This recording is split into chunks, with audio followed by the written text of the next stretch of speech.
సైదా గారు మళ్ళీ వస్తాను మీ దగ్గరికి. మనతోటి బాబు పాలూరు గారు ఉన్నారు, Janasena party state programme committee secretary. Babu garu good evening అండి. సో సంపద సృష్టిస్తాము అనేది కూటమి అజెండా. అందులో కూటమిలో ప్రధాన పార్టీ అయినటువంటి తెలుగుదేశం పార్టీ అధినేత యొక్క స్లోగన్ అప్పులు చేయము సంపద సృష్టిస్తామని. సో దాంట్లో భాగంగానే ఒక్కొక్క అడుగు ముందుకు వేస్తూ ఉన్నారు. అప్పు చేయాలంటే కాస్త భయపడతానే ఉన్నారు, ఎందుకంటే ప్రజలకు హామీ ఇచ్చారు కాబట్టి. మరి ఇప్పుడు ఈ విధమైనటువంటి ఏదైతే టోల్ గేట్ల రూపంలో ప్రజల నడ్డి విరిచే కార్యక్రమం కనుక చేపడితే ఏ మేరకు తిరుగుబాటు వస్తుంది అనుకోవాలి ప్రజల్లో? ఇది తిరుగుబాటు అని అనుకోకూడదు సార్. ఇప్పుడు ఏంటంటే ఇందాక మా తెలుగుదేశం పార్టీ నాయకులు చెప్పినట్టుగా పబ్లిక్ ప్రైవేట్ పార్ట్నర్షిప్ అనేది ఇప్పుడు కూడా మంచి ఫలితాలను ఇస్తుంది. అందులో భాగంగా ప్రజల మీద కొంత భారం పట్టడం మాత్రం వాస్తవమే. కాకపోతే ఈ బైక్ల మీద తిరిగే వాళ్ళకి కానీ, ఆటోలు తిప్పుకునే వాళ్ళకి కానీ, లేకపోతే రైతు వ్యవసాయం పనుల మీద ట్రాక్టర్లు తిప్పుకునే వాళ్ళకి కానీ వాళ్ళకి ఇబ్బంది ఏమి ఉండదు. అలాగే ప్రతి రహదారి మీద మనం టోల్ గేట్ పెట్టట్లేదు. ఎక్కడెక్కడైతే ప్రధాన రహదారులు ఉన్నాయో స్టేట్ హైవేలు అలాంటి వాటి దగ్గర అక్కడక్కడ ఏర్పాటు చేస్తున్నారు. అక్కడ ఏర్పాటు చేయడం వల్ల ఏమవుతుందంటే రోడ్డు మెయింటెనెన్స్ ఆ టోల్ గేట్ ఎవరైతే మెయింటైన్ చేస్తారో ఆ అథారిటీ చూసుకుంటుంది. కాబట్టి అప్పుడు మనకు నాణ్యమైన రోడ్డు, సురక్షితమైన ప్రయాణం మనకి ప్రజలకి అందివ్వగలుగుతుంది. అలాగే ప్రభుత్వం మీద కూడా భారం తగ్గుతుంది. ప్రభుత్వం మీద భారం తగ్గినప్పుడు మెయింటెనెన్స్ అనేది ఎవ్రీ ఇయర్ చాలా, అంటే ఎక్కడ ఏమైనా గుంతలు ఉన్నా వెంటనే ఇమీడియట్ గా అక్కడ పోర్చడం కానీ, లేకపోతే రోడ్డు కొత్తగా అక్కడ ప్యాచ్ వర్క్ చేయడం కానీ, ఇవన్నీ కూడా చేయగలుగుతాం. ఒక్క రోడ్ల విషయంలోనే కాదండి, పబ్లిక్ ప్రైవేట్ పార్ట్నర్షిప్ అనేది నియోజకవర్గ కేంద్రాల్లో ఎక్కడైతే మన కన్వెన్షన్ సెంటర్స్ కానీ, లేకపోతే మరొక భవనాలు నిర్మించడంలో కానీ, మిగతా పబ్లిక్ ఉపయోగపడే కార్యక్రమాలు కానీ అవి కూడా ప్రైవేట్ పార్ట్నర్షిప్ పబ్లిక్ అదే గవర్నమెంట్ తో పాటు పెట్టుకుందాం అని చెప్పి చంద్రబాబు నాయుడు గారు, అలాగే పవన్ కళ్యాణ్ గారు ఆలోచిస్తున్నారు. ఈ రోజు అప్పు చేయడానికి భయపడుతున్నారు అనడానికి అంటే ప్రజల మీద బాధ్యత ఉంది కాబట్టి. ఇక్కడ ప్రజల మీద భారం పెరుగుతుంది, ప్రభుత్వానికి కూడా భారం పెరుగుతుంది అప్పు చేయడం వల్ల. అందుకు ఆచితూచి అప్పు చేస్తున్నారు. అలాగే ఖర్చుల విషయంలో కాస్త అంటే ముందు వెనక చూసుకొని, ఈ రోజు వరకు కూడా పవన్ కళ్యాణ్ గారు అతని క్యాబిన్ లేదండి, ఆయన జీతం తీసుకోకుండా పనిచేస్తున్నారు ఉప ముఖ్యమంత్రి గారు. అంటే ప్రతి ఒక్క విషయంలో కూడా ప్రతి ఒక్క రూపాయిని చాలా బాధ్యతాయుతంగా ఖర్చు పెట్టడానికి చూస్తున్నారు. ఆయన ఒక్కరు బాధ్యత తీసుకుంటే సరిపోదు కదా సార్, మిగతా మంత్రులు అందరూ తీసుకోవాలి, ఎమ్మెల్యేలు అందరూ తీసుకోవాలి. అంటే ఆయన ఒక ఎగ్జామ్ సార్. ఇప్పుడు మంత్రులు అందరూ అంటే ఇప్పుడు ప్రతి ఒక్క మంత్రికి కూడా ఆ పేషీకి చాలా మంది ప్రజలు వస్తుంటారు, నాయకులు వస్తుంటారు, అలాగే కాంట్రాక్టర్లు వస్తుంటారు, పారిశ్రామికవేత్తలు వస్తుంటారు. వాళ్ళకి కొన్ని ఫెసిలిటీస్ ఉండాల్సిన అవసరం ఉంది కాబట్టి వాళ్ళకి అరేంజ్ చేశారు. అలాగే పవన్ కళ్యాణ్ గారికి స్వతహాగా ఆయన పెట్టుకునే అలవాటు ఉంది కాబట్టి ఆయన ఎక్కడో క్యాంప్ ఆఫీస్ లోనే మీట్ అవ్వడం ఇలాంటివన్నీ చేస్తున్నారు. సో సాధ్యమైనంత వరకు ఆ ఖర్చులను తగ్గించుకుంటున్నారు. అలాగే ఆదా చేయడానికి ఎక్కువ ప్రిఫరెన్స్ ఇస్తున్నారు.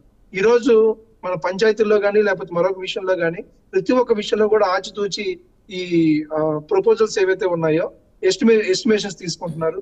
ఆ ఎస్టిమేషన్స్ లో కూడా యాక్యురేట్ గా ఎంత అక్కడ ఖర్చు అవుతుంది, ఎంత మనం ఆ పంచాయతీ నిధులు సమకూర్చాల్సి ఉంటుంది, నిజంగా అక్కడ రోడ్డు అవసరం ఉందా, నిజంగా అక్కడ మంచినీటి సరఫరా అవసరం ఉందా, లేకపోతే నిజంగా అక్కడ ఏమైనా మిగతా ఇన్ఫ్రాస్ట్రక్చర్ అవసరం ఉందా అనేది ప్రతి ఒక్కటి కూడా ఆచితూచి చూసుకొని చేస్తున్నారు. ఎందుకంటే రాష్ట్రాన్ని అస్తవ్యస్తం చేసేసి చిన్న భిన్నం చేసేసి వైసీపీ పార్టీ గద్దె దిగిపోయింది. జగన్మోహన్ రెడ్డి సైడ్ అయిపోయాడు. ఈ రోజు రాష్ట్రాన్ని చక్కదిద్దుకోవాల్సిన బాధ్యత ప్రజలకు ఇచ్చిన మాట అది. చంద్రబాబు నాయుడు గారు, పవన్ కళ్యాణ్ గారి మీద నమ్మకం ఉంది కాబట్టి ఈ రోజు ఇంతటి అనూహ్యమైన విజయాన్ని ప్రజలు మాకు కట్టుబెట్టారు. కాబట్టి ఆ బాధ్యతతోనే మేము ఈ విధంగా మేము ముందుకు వెళ్లాల్సి వస్తుంది. ఇందాక వైసీపీ సోదరులు అంటున్నారు అన్నా క్యాంటీన్లు కేవలం 100 పెట్టేస్తే సరిపోతుందా, ఇంకో 100 పెట్టేస్తే సరిపోతుందా, విలేజ్ లో కూడా పెట్టాలి కదా అని చెప్పి. అసలు ఉన్న క్యాంటీన్లే, పేదోడు కడుపు నింపే ఉన్న క్యాంటీన్లే మీ ప్రభుత్వ హయాంలో మూసేసి మీరు గ్రామాల్లో పెట్టమని చెప్పి అడగడం నిజంగా హాస్యాస్పదంగా ఉంది. ప్రజలు నవ్వుతారు. మీరు ప్రతి నియోజకవర్గ కేంద్రంలో ఉన్న అన్న క్యాంటీన్ చాలా మంది రోజుకు 100 మంది కడుపు నింపే అన్న క్యాంటీన్ ని మీరు నిర్దాక్షిణ్యంగా మూసేసి ఆ బిల్డింగ్ ని ఎందుకు పనికి రాకుండా చేసేసి ఈ రోజు అవే బిల్డింగ్ అవే ఇన్ఫ్రాస్ట్రక్చర్ ని మళ్ళీ మా కూటమి గవర్నమెంట్ ఈ రోజు వాడుకొని ప్రజలకి అన్నం పెడుతుంటే మీరు దాన్ని కూడా రాజకీయం చేయాలని చూస్తున్నారంటే గారి పేరు గురించి ఏదో మాట్లాడుతున్నారు. పవన్ కళ్యాణ్ గారు కొన్ని క్యాంటీన్లకి డొక్కా సీతమ్మ గారి పేరు పెట్టమని చెప్పి పెట్టిస్తానని చెప్పి అందరు ఎదురుగుండా చెప్పడం జరిగింది. ఆఫ్టర్ గవర్నమెంట్ వచ్చిన తర్వాత పబ్లిక్ మీటింగ్ లో వాళ్ళ ఎమ్మెల్యేస్ మీటింగ్ లో చెప్పడం జరిగింది. ఈ రోజు ఆ పేరును కూడా పెట్టించుకోలేకపోయారు డిప్యూటీ సీఎం గా ఉండి పవన్ కళ్యాణ్ గారు. మరి ఈ రోజు ఆయన మాట్లాడటం హాస్యాస్పదంగా మీ క్వశ్చన్ అయిపోయింది కదండి, నేను ఆన్సర్ చేస్తాను. మేము మాట్లాడటం హాస్యాస్పదంగా ఉందంటే మేము సూచించాము సార్ కొన్ని పేదవాడికి అన్నం పెట్టడం అనేది ముఖ్యం. క్యాంటీన్ మళ్ళీ తెరవాలి, వాళ్ళకి అన్నం పెట్టాలనేది ముఖ్యం. దానికోసం మేము ప్రయత్నించాం, అది జరుగుతుంది. అలాగే మిడ్ డే మీల్ ఏదైతే ఉందో విద్యార్థులు పెట్టేది, దానికి డొక్కా సీతమ్మ గారి పేరు వాడాలని చెప్పి మేము అనుకుంటున్నాం. ఒకవేళ ప్రభుత్వం తరఫున కాకపోతే ప్రైవేట్ గా మేము డొక్కా సీతమ్మ గారి పేరు మీద చాలా దగ్గరలో అన్నదాన కార్యక్రమాలు చేస్తున్నాం. ఇక్కడ పార్టీ ఆఫీస్ దగ్గర కూడా పెట్టినట్టున్నారు కదా బాబు గారు క్యాంటీన్. పార్టీ ఆఫీస్ దగ్గర పెట్టామండి. అలాగే ప్రతి జిల్లాలో కూడా ఎక్కడో దగ్గర డొక్కా సీతమ్మ క్యాంటీన్ ప్రభుత్వం నుండి అన్నా క్యాంటీన్లతో పాటు డొక్కా సీతమ్మ గారి డొక్కా సీతమ్మ గారి పేరు మీద నిత్యావసర వస్తువుల పంపిణీ కానీ ఇవన్నీ చేస్తున్నాం.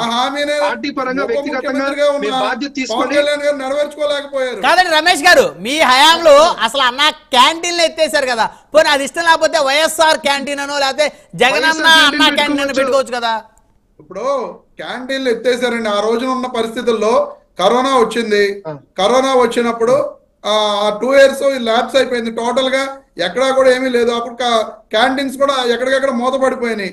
ఇంకా నవరత్నాలు అనేది మేము అమలు చేస్తామని చెప్పి ప్రజలకు ఇచ్చిన హామీ, ఆ హామీలు అమలు చేయాలి కాబట్టి ఖచ్చితంగా దాని మీద జగన్మోహన్ రెడ్డి గారు ఫోకస్ చేశారు తప్ప ఈ అన్నా క్యాంటీన్లు మూసేయాలనే ఉద్దేశంతో ఆయన ఫోకస్ చేయలేదండి.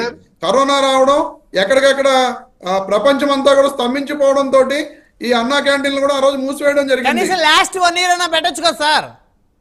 ఇంకా దాని మీద ఫోకస్ అనేది లేదండి. అదేంటి జగన్మోహన్ రెడ్డి గారి దృష్టి అంతా కూడా ఆయన నేను నవరత్నాలు అనేవి ప్రజలకు చేస్తాను,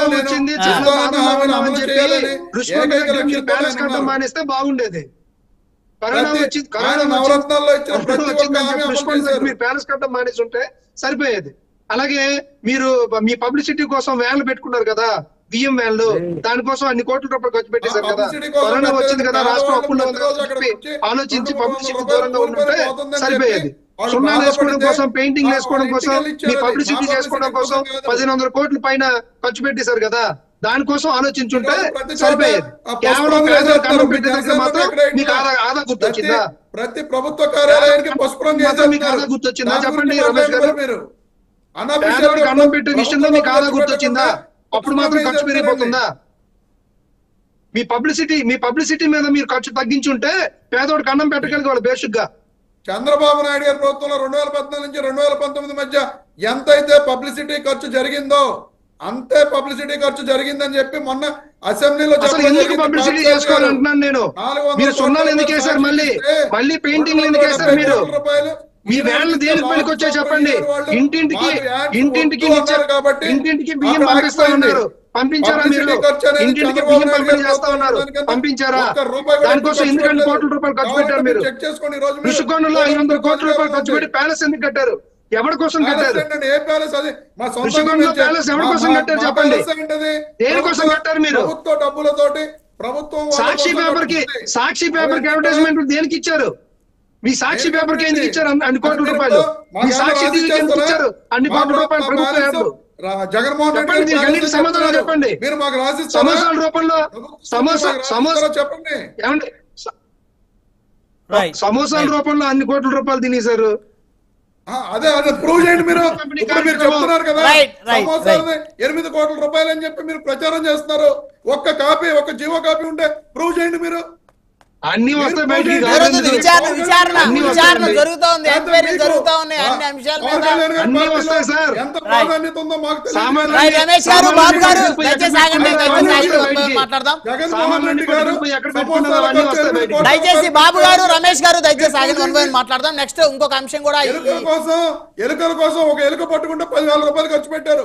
మీ లాస్ట్ ఎలుకల కోసం వాళ్ళకి అంత ఖర్చు పెట్టారన్నారు. వాళ్ళేమో ఎగ్ పఫ్లు తినడం కోసం కోట్ల రూపాయలు జగన్మోహన్ రెడ్డి గారు ఖర్చు పెట్టారని ఎగ్ పఫ్లకి కుర్చీలు టేబుల్ కూడా పట్టుకెళ్ళారు కదా ప్రభుత్వం నుంచి. అవన్నీ రమేష్ గారు బాబు గారు దయచేసి ఆగండి. 1 by 1 మాట్లాడదాం. ఇంకొక అంశం కూడా ఉంది. ప్లీజ్ రమేష్ గారు